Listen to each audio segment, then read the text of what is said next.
जय शीतला माता की। मऊ जनपद के समस्त धर्मावलंबी जातकों को नमस्कार।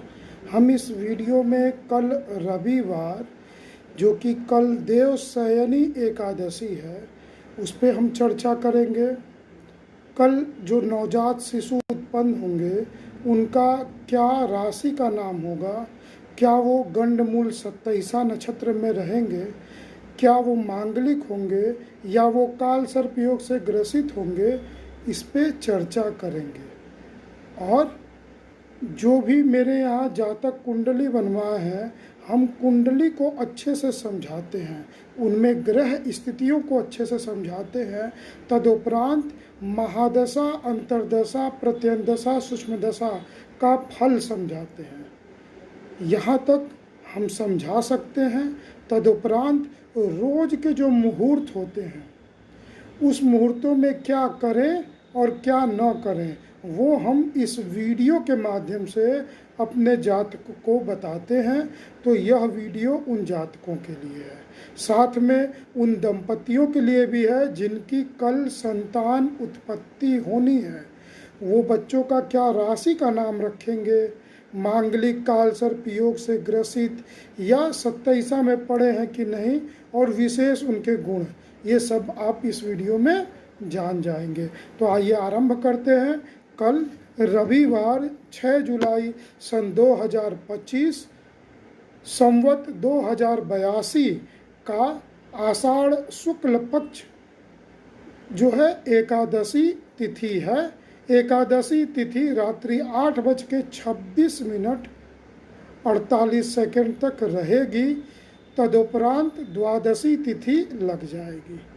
कल जो एकादशी है उसको देवशयनी या श्री विष्णु शयनी एकादशी कहते हैं। उड़ीसा में इसे रवि नारायण एकादशी भी कहते हैं। इसी दिन भगवान विष्णु जी क्षीर सागर यानी दूध की जो है समुद्र में योग निद्रा पे जाते हैं और 4 महीने के लिए वो शयन करते हैं। तदुपरांत अन्य देवता पृथ्वी के कार्यों को चलाते हैं, जिसमें श्री गणेश जी, फिर श्री शंकर जी, फिर दुर्गा माता जी, इस तरह अलग अलग देवता पृथ्वी के कार्य को चलाते हैं।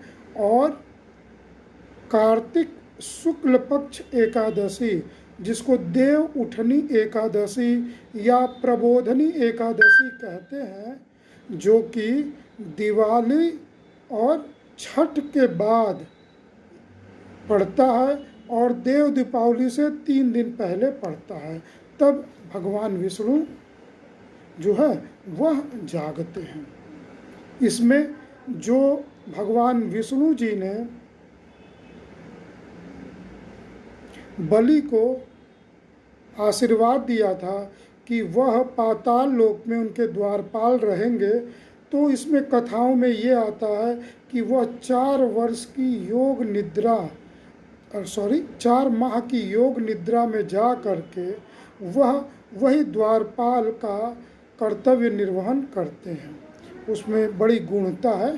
तो मैं थोड़ी सी बस इस विषय को इंगित कर दिया और इस विषय को हम अपने विषय पे आगे बढ़ते हैं। तो कल सूर्योदय 5:11:48 से आरंभ हो जाएगा। वह सूर्यास्त 6:43:48 तक रहेगा। ये समय अवधि, जैसे आप व्रत इसी अवधि से धारण करेंगे, इसी अवधि पे आप प्रातः आरंभ करेंगे। आप प्रातः इसी समय अपनी मंदिर में देव पूजा पे बैठ जाएंगे, शंखनाद करेंगे, दीप प्रज्वलित करेंगे, आरती करेंगे, कीर्तन करेंगे, मंत्र जाप करेंगे। ये समय आपको ज़्यादा शुभता प्रदान करने के लिए है। तदुपरांत कल जो है वो दिशा शूल पश्चिम दिशा की रहेगी, अर्थात पश्चिम दिशा की ऐसी यात्रा नहीं करनी है जिसमें आप संध्या तक घर वापस लौट के न आ सकें। कल संध्या 4:30 बजे से 6 बजे तक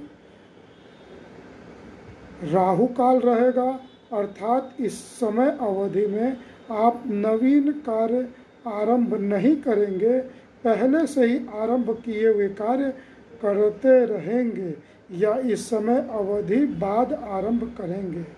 कल विशाखा नक्षत्र रहेगा जो कि रात्रि 10:52 तक रहेगा।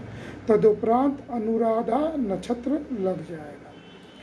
कल जो एकादशी व्रत धारण करेंगे वह परसों प्रातः सूर्योदय उपरांत 7:53 उपरांत ही पारण करेंगे।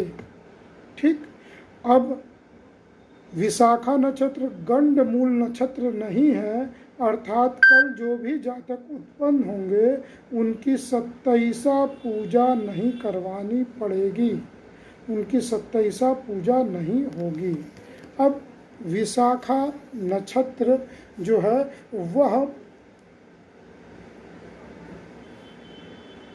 गुरु उस नक्षत्र का स्वामी है। मैं उसके प्रतीक चिन्ह तारों के झुंड की गणना आपको नहीं बताता हूँ क्योंकि वो ज्योतिष विषय की विषय वस्तु है और यह मैं जातक गण के लिए वीडियो बनाता हूँ तो समय बढ़ जाएगा और जो ज्योतिष गण हैं वो इतने पढ़े हुए हैं कि इन सभी विषय को वो जानते ही हैं।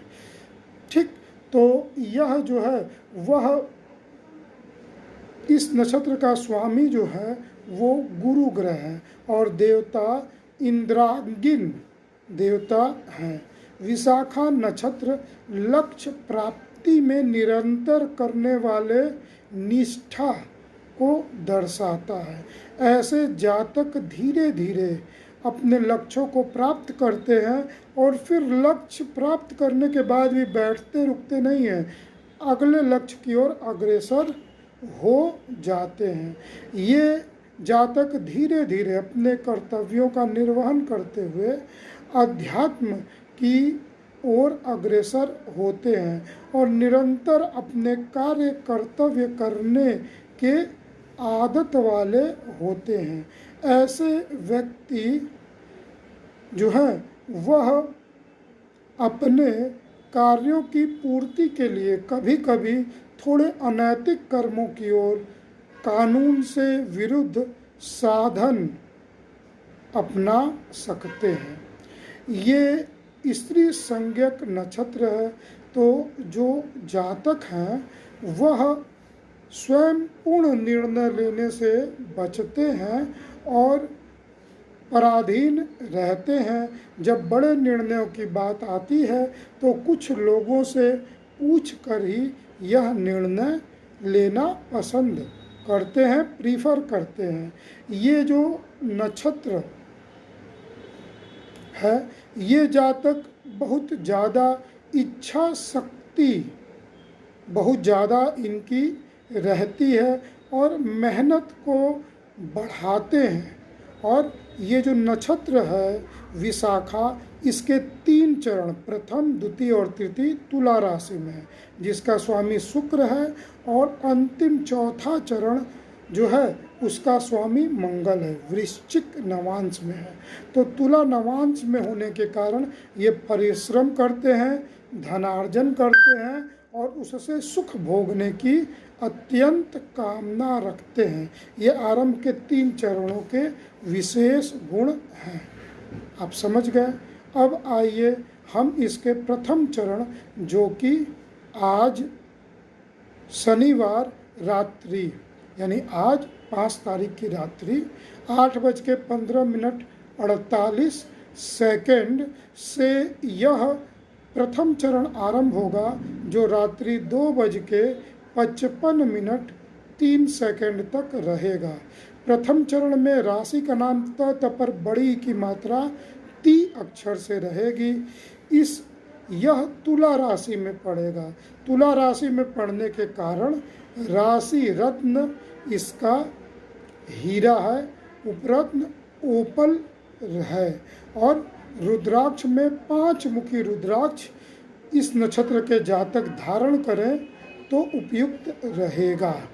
प्रथम चरण यह मंगल की मेष नवांश में पड़ रहा है, तो आपका नक्षत्र स्वामी गुरु, राशि स्वामी शुक्र और नवांश स्वामी मंगल, यानी कि गुरु के गुण यानी सतविवेक, अच्छी बातों को ग्रहण करने वाला, सतबुद्धि रखने वाला, सद आचरण प्रदर्शन करने वाला, सत्संगों की संगति में रहने वाला, सदाचारी, मंदिर में जाने वाला, पूजा पाठ को करने वाला, समझने वाला, ईश्वर के अधीन रहने वाला। अब शुक्र का फल, शुक्र यानी वैभव, मौज मस्ती, रति क्रीड़ा, भोग विलास को प्राथमिकता देने वाला, चतुर व्यक्ति और जरूरत पड़े तो स्वार्थी, और यदि शुक्र अशुभ है तो धूर्त भी हो सकते हैं। ये हो गए शुक्र। अब गुरु मंगल नवांश, मेष नवांश में, तो मंगल में पुरुषार्थी देह, कर्मठ, स्वाभिमानी, हठी, दृढ़ संकल्पी, उग्र, ये मंगल के गुण। ठीक। अब जातक में जो ग्रह शुभ होंगे उनके शुभ गुण बढ़ जाएंगे। अब इसमें जातक में देह की ऊर्जा बहुत ज़्यादा होती है, वो अधिक एकाग्र रह सकते हैं और एकांत में रहना पसंद करते हैं, समाज सेवी होते हैं और बहुत मेहनत करने वाले गुणों के रहते हैं, और नवीन नवीन लोगों से दोस्ती करना उन्हें पसंद होता है। वो सीमित दायरे में दोस्त नहीं बनाते हैं, दोस्त उनके मित्रगण उनके असीमित होते हैं। अब द्वितीय चरण रात्रि 2:55 से आरंभ होगा और कल प्रातः 9:34 तक रहेगा। द्वितीय चरण में राशि का नाम त पर बड़ी उ की मात्रा तू अक्षर से राशि का नाम रहेगा। यह वृषभ नवांश में पड़ेगा, जो कि शुक्र के ही नवांश है। तो शुक्र की राशि और शुक्र का नवांश, तो ये पुष्कर नवांश हो गया। इसमें जातक को सुख से रहने, अपने को मौज मस्ती में रखने, अच्छा भोजन करने, अच्छा वस्त्र धारण करने, अच्छा आभूषण पहनने, इत्र लगाने, रति क्रीड़ा करने का इच्छा ज़्यादा रहेगा। जातक ज़्यादा कामुक रहेगा, प्रदर्शन करने वाला गुणों से युक्त रहेगा, ज़्यादा मित्र बनाएगा और वैभव युक्त जीवन जीना प्रीफर करेगा, पसंद करेगा, ज़्यादा चुनेगा। ये हो गए द्वितीय चरण। अब तृतीय चरण 9:34 से कल संध्या को 4:13 तक रहेगा। ये तृतीय चरण में राशि का नाम त पर ए की मात्रा ते अक्षर से रहेगी और तृतीय चरण बुध के मिथुन नवांश में रहेगा। तो जातक में बुध के गुण बढ़ जाएंगे, तो ऐसे व्यक्ति वाक पटु होंगे, गणितीय विषय या सामाजिक ज्ञान उनको ज़्यादा होगा, बौद्धिक ज्ञान में वो अग्रणी होंगे। ऐसे व्यक्ति हाजिर जवाबी होते हैं और दूसरे की भावना को जान के ही प्रत्युत्तर देने लगते हैं। ये तृतीय चरण। अब चतुर्थ चरण, शेष जो 2 ग्रहों के गुण हैं, गुरु के गुण और शुक्र के गुण, वो इंक्लूड हो जाएंगे, जुड़ जाएंगे। पहले मैंने बताया है तो इसमें मैंने छोड़ दिया है। अब चतुर्थ चरण 4:13 से कल रात्रि 10:52 तक रहेगा। राशि का नाम त परों की मात्रा तो अक्षर से रहेगा। जो चतुर्थ चरण है, इसमें यह कर्क नवांश में पड़ेगा। तो यहाँ पे राशि आपकी तुला समाप्त हो गई है चतुर्थ चरण में, यानी 4:13 33 सेकंड पे ही तुला राशि समाप्त हो गई है और वृश्चिक राशि आरंभ हो गई है।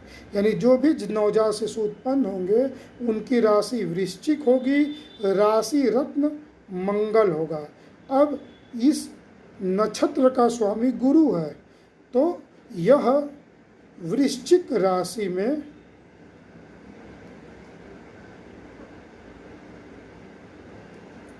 प्रभावी रहेंगे, परंतु यहाँ पे चंद्रमा जो है वो नीच के रहेंगे। तो चंद्रमा नीच के हो जाने के कारण जातक का मन अस्थिर रहेगा, वो फैसलों लेने में आगे पीछे होगा, फैसले लेने के बाद भी फैसले बदलेगा, मनोवृत्ति उसकी बार बार बदलेगी। परंतु जातक यहाँ पे गुरु और मंगल का प्रभाव शुभ होगा, तो पुरुषार्थी चित्त का होगा और सद्विवेकी होगा, और सद्विवेक के कारण और पुरुषार्थी चित्त होने के कारण वह संघर्ष करके अपने समस्याओं का समाधान निकाल लेगा। परंतु चंद्रमा के कारण उसे विशेष पूजा पीड़ा होगी। तो जातक अगर इस चरण में जन्म लिया है तो अपनी कुंडली में चंद्रमा की स्थिति विशेष ध्यान दे, वो नवांश कुंडली में नीच का ही होगा, ये आप जान गए। तो चंद्रमा की पूजा ये जातक अवश्य कर लें, ये आप समझ लें। अब मेरे जो जातक हैं जिनको कल मुहूर्त जानना है शुभ काम करने का और अशुभ कर्मों से बचना है, तो कल विवाह संबंधित कार्य नहीं करना है, यात्रा संबंधित कार्य नहीं करना है, योजना बनाने संबंधित कार्य नहीं करना है, योजना बनाने संबंधित कल कार्य नहीं करना है, परंतु अपना निर्णय इम्प्लीमेंट कर सकते हैं। यानी कल आप कोई निर्णय ले सकते हैं, बैठ के योजना नहीं बना सकते हैं, पर कल आप निर्णय को क्रियान्वयन में डाल सकते हैं। कल आप कोई भी सोना, चांदी, डायमंड, किसी प्रकार से श्रृंगार की सामग्रियां खरीद सकते हैं। कल मनोरंजन के कार्यक्रम आप कर सकते हैं। कहीं सम्मान किसी को देना है या सम्मान किसी जगह पे पाना है तो कल वहाँ उपस्थित हो सकते हैं। कल कहीं पद ग्रहण करना है, आपको पद लेना है, कोई एडमिनिस्ट्रेटिव पद पे है या कोई ऐसा भी आपको समाज में ही पद ग्रहण करना है, तो कल लेने के लिए अच्छा समय है, पर राहु काल बचा लीजिएगा और अपने पंडित जी से स्थिर मुहूर्त जान जाइएगा। जो लग्न का स्थिर कार है वो लग्न का होरा जान जाइएगा, ताकि वहाँ ज़्यादा समय तक प्रतिष्ठित रहे, ये आप जान गए। तो यह कल का आप पूरी तरह कार्य जान गए। अब आप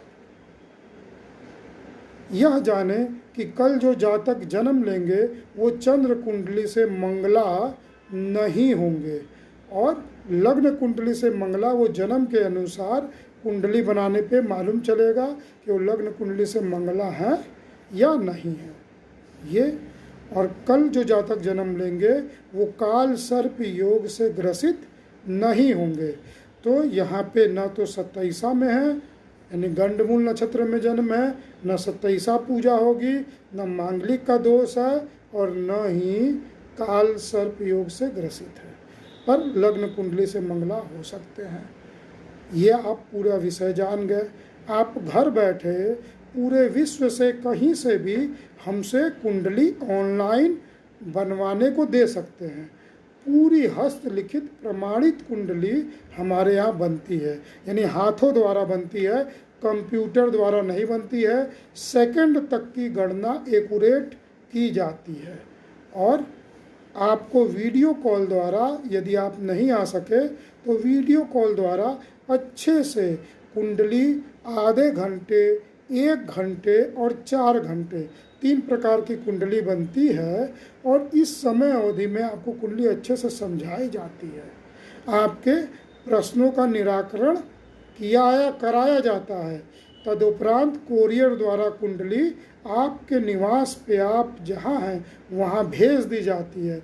तदुपरांत कुंडली जब आप प्राप्त कर लें तो दोबारा वीडियो कॉल करके हमसे अच्छे से परामर्श प्राप्त कर सकते हैं। और फिर आप कभी 1-आध महीने में पुनः आपकी कोई समस्या है तो आप निःशुल्क हमसे समय लेकर के परामर्श ले सकते हैं। तो ये हम सुविधा आपको देते हैं कि आप भली प्रकार अपनी कुंडली समझ पाएँ। इसके अलावा आप कुंडली अपनी जो बनी हुई है उसका एक न्यूनतम शुल्क देके हमसे कुंडली परामर्श करवा सकते हैं। हम कुंडली समझाते हुए आपको लिखवा के देते हैं कि आप जब हमारा वीडियो कॉल बंद हो जाए तो आप कहीं भी क्रॉस एग्जामिन उसको करवा लें, अपने ब्राह्मणों द्वारा या किसी विश्वविद्यालय द्वारा भी। ये हो गई। अब आप यदि अपने बेटे या बेटी के लिए वर वधू की तलाश कर रहे हैं तो घर बैठे हमसे एक न्यूनतम शुल्क दे करके मिलान करवा सकते हैं। घर बैठे हम संपूर्ण मिलान कराते हैं, जिसको आप भली प्रकार समझा के बताया जाता है। ये हिंदी और अंग्रेजी दोनों विधाओं में कुंडली हम आपको बना के बताते हैं। अब आप अपने व्हाट्सएप ग्रुप में हमें जोड़ सकते हैं, जिससे धार्मिक सूचनाएं आपके सभी संबंधी, कुलीग्स और जो है रिश्तेदार, मित्रगण सबको प्राप्त होता रहे। हमारा व्हाट्सएप नंबर 9839571856 है। आप मेरा यह वीडियो यदि फेसबुक पे देख रहे हैं तो एस्ट्रोलॉजर कर्ण सांडिल्य लिखा है, ये सेम आप यूट्यूब पे डाउनलोड जाके देख सकते हैं। यूट्यूब पे भी सेम नाम से ही आईडी है, और यूट्यूब पे देख रहे हैं तो आप फेसबुक पे भी आ सकते हैं। और अगर आप इंस्टाग्राम पे तो लंबी वीडियो नहीं जा पाती है, पर अगर मेरे इंस्टाग्राम से जुड़ना चाहते हैं तो केवल स्मॉल लेटर में कर्ण सांडिल्य आप एक ही में बिना स्पेस दिए लिखे और आप हमारे इंस्टाग्राम आईडी पे पहुंच जाएंगे। तो आप इस विषयों का लाभ उठाइए। कोई और सेवा हो तो बिल्कुल आप हमसे प्रश्न कर सकते हैं। कोई और तरीके की बातें भी हम बताएं या आप चाहते हो तो हमें सुझाव दे सकते हैं। अगर, क्योंकि हिंदी में लिखा है और आप मेरे जब समूह में जाएंगे तो अंग्रेजी में एस्ट्रोलॉजर कर्ण सांडिल्य लिखा है, तो अगर आप लेना चाहें, स्पेलिंग जानना चाहें तो ASTROLOGER एस्ट्रोलॉजर कर्ण KARN कर्ण सांडिल्य SHANDILYA सांडिल्य। इस तरह आप मेरे YouTube और Facebook पे जा सकते हैं।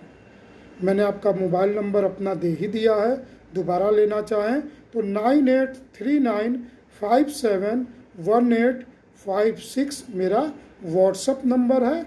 आप घर बैठे हमें कॉल या व्हाट्सएप करके हमारे मिलने का समय जान सकते हैं। हम 2 जगह वाराणसी के निकट मऊ जनपद में मिलते हैं।